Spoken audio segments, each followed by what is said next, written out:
Cerita ini bermula dari ajakan teman saya untuk mengisi liburan dengan mendaki gunung, dan tidak kusangka pendakian kami berubah menjadi petaka setelah salah satu dari kami diincar oleh jin penunggu gunung yang akan kami datangi.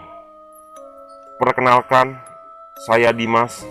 Semua nama toko disamarkan. Seorang mahasiswa aktif di salah satu universitas di Malang. Pagi itu, saya diajak teman saya yang bernama Wahyu untuk mendaki gunung yang memang jaraknya agak jauh dari tempat kosku yang berada di Malang. Kami berencana melakukan pendakian beranggotakan 4 orang, termasuk saya, yakni gua, Wahyu, Depi, dan Email. Yang saya ketahui, Depi adalah pacar Wahyu, dan Email adalah cewek yang baru saya kenal waktu itu. Maklumlah, saya jomblo, karena si Wahyu yang mengadakan acara ini. Mungkin gua dicarikan pasangan kali ini. Setelah melakukan persiapan lengkap, kami pun berangkat melalui jalur barat. Jalur ini bisa dikatakan jalur alternatif karena jalannya yang naik turun serta berkelok-kelok. Jadi tidak mungkin kendaraan sekelas bus bisa lewat sini. Meskipun jalan ini tergolong cepat dan menghubungkan 2 kota besar, jadi hanya kendaraan pribadi dan motor yang sering saya jumpai ketika melalui jalur ini. Dengan membawa 2 motor, saya otomatis membonceng Email karena Wahyu dengan Depi ini sudah seperti pasangan baru menikah. Dunia terasa milik mereka berdua hingga terkadang kemesraan mereka tidak bisa diganggu-gugat. Sepanjang perjalanan, waktu saya habiskan dengan mengobrol dengan Email dengan maksud mencoba mengenal lebih jauh tentang cewek ini. Dia tergolong wanita yang lumayan pendiam dan lebih cantik dibandingkan teman-teman saya. Jadi saya lebih bersemangat, siapa tahu jodoh. Setelah kurang lebih 2 jam perjalanan, akhirnya konsentrasi berkendara saya sedikit terganggu ketika memasuki area hutan. Di hutan ini banyak monyet berkeliaran di jalan, membuat saya harus lebih berhati-hati dalam membawa motor. Tak lama kemudian, Email mengagetkan saya dengan bertanya yang sedikit aneh. Dia mengaku melihat sosok nenek-nenek di pinggir jalan yang mengawasi kita. Padahal waktu itu, saya tidak melihat siapapun di pinggir jalan. Dim, lihat itu nenek, kenapa aneh gitu yang ngeliatin kita terus, kata Email. Nenek yang mana sih? Aku nggak lihat ada orang loh dari tadi di sini, jawabku. Itu lihat sebelah kanan. Masa lo nggak lihat sih? Kita lewat persis depannya loh, Ibu Email meyakinkan. Nggak ada, kamu salah lihat mungkin, Mel. Itu mungkin batu atau apa gitu. Arah saya nggak lihat. Padahal saya kan di depan. Seharusnya gue lihat dong kalau benar-benar ada, terangku meyakinkan Email.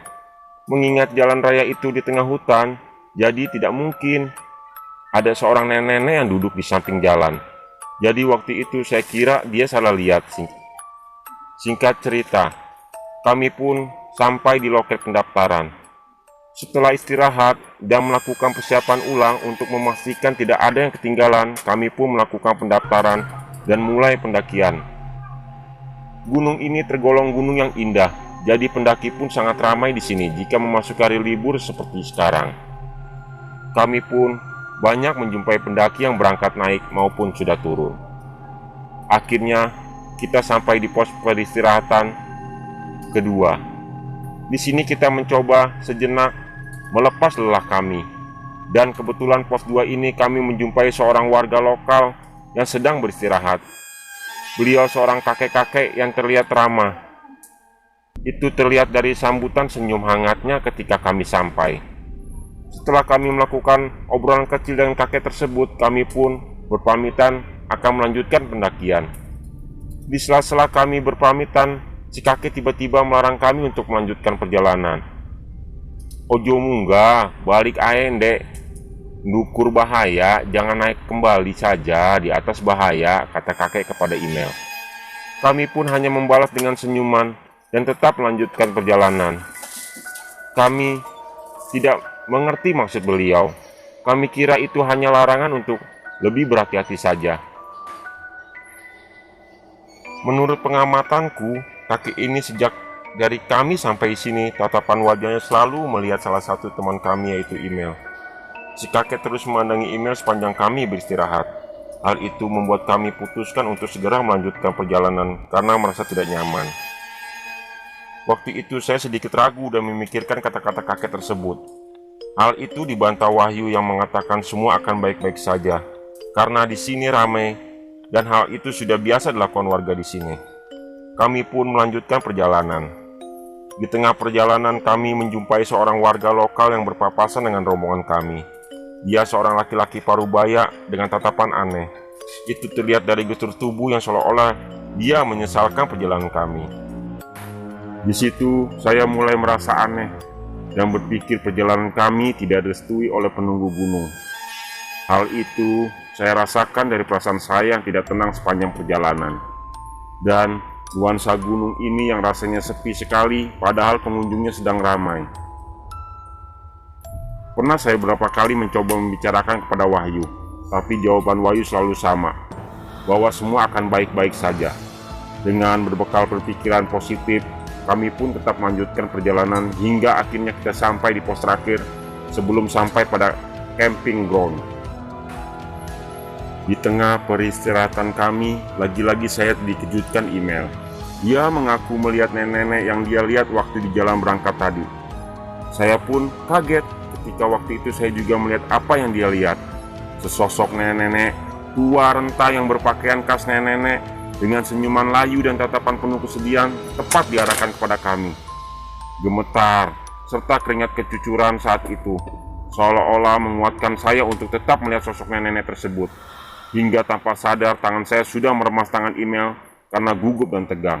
Saya sepakat dengan Email untuk tidak membicarakan hal ini kepada Wahyu dan Depi karena saya berpikir mereka tidak akan mengerti dan pasti menyangkal semua ini.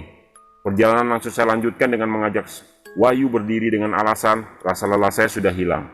Sepanjang perjalanan pikiran saya sudah tidak karuan. Rasa bahagia yang saya rasakan biasanya ketika mendaki gunung seolah langsung sirna. Di situ saya mencoba tetap berpikir positif dan mengurangi porsi bercanda kami. Saya lebih memilih diam dengan perasaan yang selalu was-was, seolah-olah saya merasakan sesuatu akan terjadi kepada kami. Akhirnya kami pun sampai di camping ground dan mendirikan tenda.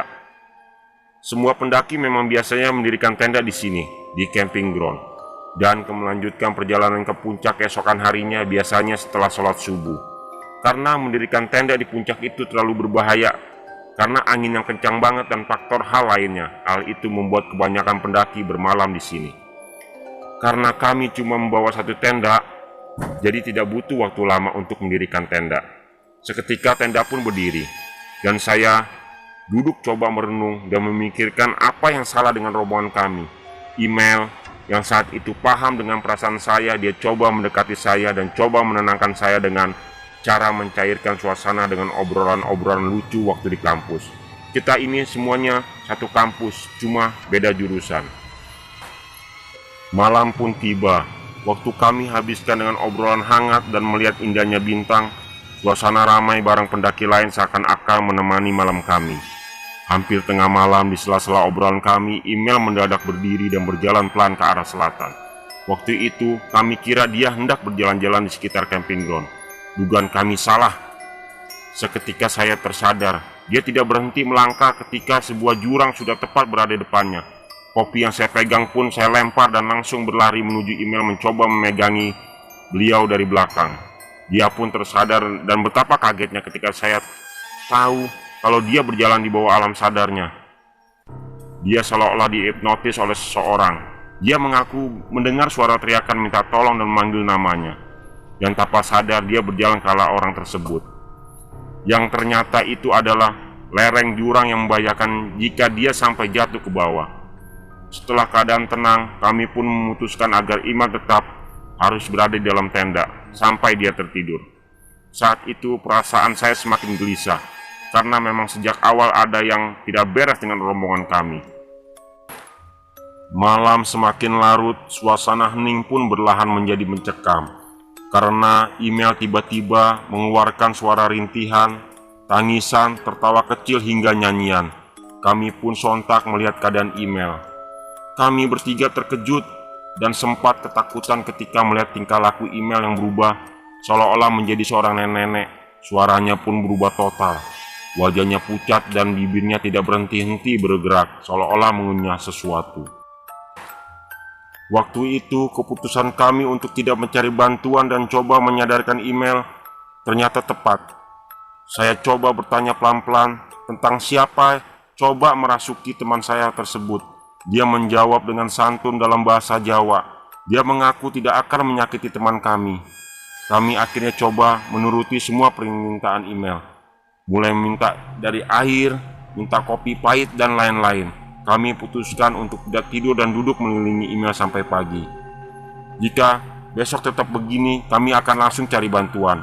Waktu itu kami berpikir, jika tidak langsung cari bantuan dan roh diusir paksa, takutnya nanti akan menyakiti teman kami. Jadi kami putuskan untuk coba berinteraksi pelan-pelan agar kami tahu maksud dan tujuan makhluk halus tersebut. Akhirnya email pun tertidur pulas. Singkat cerita, dia terbangun karena suara berisik pendaki lain yang bersiap untuk pergi ke puncak. Saat itu saya di luar tenda.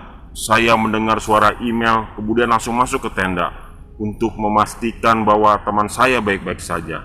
Dan alhamdulillah ternyata dia terbangun dengan keadaan sudah sadar dan tidak mengerti sama sekali apa yang sebenarnya terjadi kepada dirinya. Depi pun mencoba menjelaskan dengan detail. Dia pun terlihat shock setelah mendengar semua cerita dari kami. Akhirnya kami pun bersiap ke puncak. Waktu itu sekitar pukul 4 pagi. Saat itu saya berpikir sebaiknya saya dan Imal tetap di tenda biar Wahyu sama Depi yang ke puncak, mengingat keadaan Email yang belum sehat. Usul saya pun ditolak mentah-mentah oleh Email, dan akhirnya kami pun berempat berangkat menuju puncak. Barang-barang pun kami tinggal di tenda karena tidak mungkin kita bawa ke puncak. Karena trek yang sangat miring, terjal, dan sangat berbahaya. Di tengah perjalanan, Email tiba-tiba berhenti langkahnya. Saya coba mendekatinya, dan betapa kagetnya saya setelah saya tahu Email dalam keadaan demam tinggi. Saya pun putuskan kembali ke tenda, sedangkan Wahyu dan Depi melanjutkan ke puncak. Tanpa pikir panjang, Email ku gendong ke bawah, berharap dia akan baik-baik saja. Sesampai di tenda, ku coba merawat dia dengan peralatan seadanya. Keadaan yang semakin parah membuat saya kebingungan waktu itu. Membuat saya keluar dari tenda dan bermaksud meminta bantuan ke tenda pendaki lain. Satu persatu tenda saya hampiri mencoba mencari bantuan, dan ternyata semua pendaki sudah ke puncak tanpa ada seorang pun di camping ground kecuali kami. Saya pun kebingungan, coba berteriak minta tolong, siapa tahu ada yang dengar dan memiliki obat P3K, pikirku. Alhasil tidak ada yang menjawab teriakanku. Saya pun dengan pasrah dan kebingungan kembali ke tendaku. Dan betapa kagetnya aku setelah tahu ada beberapa orang yang saya yakini mereka adalah makhluk halus yang berada tidak jauh dari tenda kami. Mereka berjumlah kurang lebih 5 orang, berwajah putih pucat, rambut panjang, dan memakai baju serba hitam mengelilingi tenda kami dengan tatapan sayu. Saya pun langsung berlari ke arah tenda mengingat teman saya ada dalam tenda tersebut. Langkah kakiku terhenti seketika. Tiba-tiba di samping tenda ada sosok nenek-nenek dengan senyuman lembut memberikan seikat kain putih kecil yang berisikan garam. Singkat cerita, saya pun langsung menuju tenda tanpa menghiraukan orang berpakaian hitam-hitam tersebut. Saya langsung membuka air putih di dalam botol dan mencampurnya dengan garam pemberian nenek-nenek tersebut. Lalu kuminumkan ke Email. Di saat dia meminum air tersebut dan selang beberapa menit, dia berkata lumayan sudah tidak pusing. Saya langsung membereskan barang-barang Email dan mencoba mengajak dia untuk turun kembali ke bawah. Dia pun kebingungan. Setelah melihat wajah saya yang gugup, dia pun memahami maksud saya bahwa di sini terdapat berbahaya. Akhirnya kita pun turun dengan meninggalkan catatan kecil di dalam tenda dengan maksud agar dibaca sama Wahyu bahwa kita turun duluan karena keadaan Email tidak sehat. Sepanjang perjalanan turun, kami seolah-olah diawasi oleh banyak orang. Hal itu terlihat dari sesekali ada suara banyak orang yang memanggil nama kami. Dan di sebelah kanan kiri kami seolah-olah ada yang ikut turun bersama kami. Itu terdengar dari suara hentakan-hentakan kaki yang bukan berasal dari kaki kami. Kami pun berdoa sepanjang perjalanan dan berzikir tanpa henti, dan sesekali berlari agar cepat sampai pos registrasi. Akhir cerita, kita selamat sampai pos pendaftaran, dan betapa kagetnya kami. Ternyata di pos registrasi kami sudah ditunggu oleh kakak kandung Email. Setelah mengetahui bahwa orang tua Email mendadak sakit, kami putuskan untuk segera menuju rumah Email, dan saya pun ikut serta untuk melihat keadaan orang tua Email sembari menunggu kepulangan Wahyu dan Depi dari rumah.